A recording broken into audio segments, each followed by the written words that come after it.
I want to welcome Randy Vest, ex-dean of Hamburg University and longtime management in McDonald's Corporation. Hi, Randy. How are you? I'm fine, Dave. How are you? I'm good. Hey, did you see the movie The Founder? Oh, sure. How well did you know Ray Kroc? Well, not as well as some, but not too badly. He used to call from time to time, and depending on the assignment, that's how you got to know him. Explain the relationship from the start of Ray's knowledge of McDonald's and his eventual buyout of McDonald's. Well, he was enamored by the McDonald brothers. He had this opportunity to sell a bunch of multi-mixers, and the order was for 8. He was struck by that number and made a trip out to California to check them out, and ended up spending a few days and was just very impressed with the operation. And one step led to another, and eventually made an arrangement with them to do franchising for them. What did Ray tell you about the check he had written to buy out the McDonald's brothers? Yeah, he said, he says, I was so nervous about that, I could hardly sign my own name.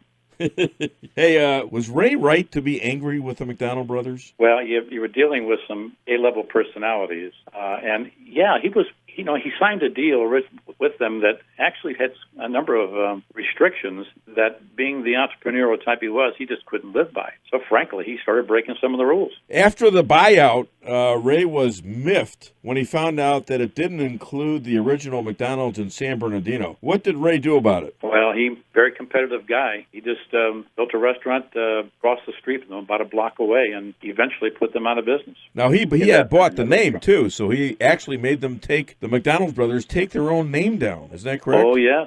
Well, the McDonald's was an established brand by that point, so that was important. It'd be like asking Macy's to change their name. Now, Ray carried this to a different level when he refused to even recognize the McDonald's brothers as the founders of McDonald's. Did Fred Turner change that? Well, Fred and others, for that matter, Ray, for that matter, had a keen appreciation for these guys. It's just that they came to loggerheads occasionally on the way to conduct and grow the business.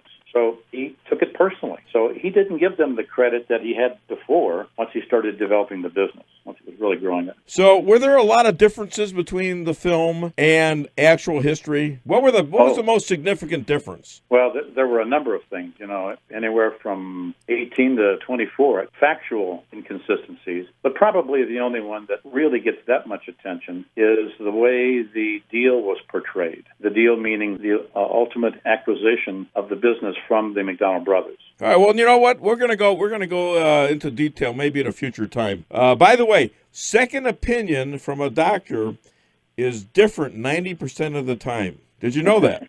No, but I do not. When I told my doctor I wanted a second opinion, he says, yeah, and you're ugly, too. Anyways, that's Randy Vest, my good friend and ex-McDonald's manager, ex-dean of Hamburg University. Thank you, Randy. Pleasure, buddy.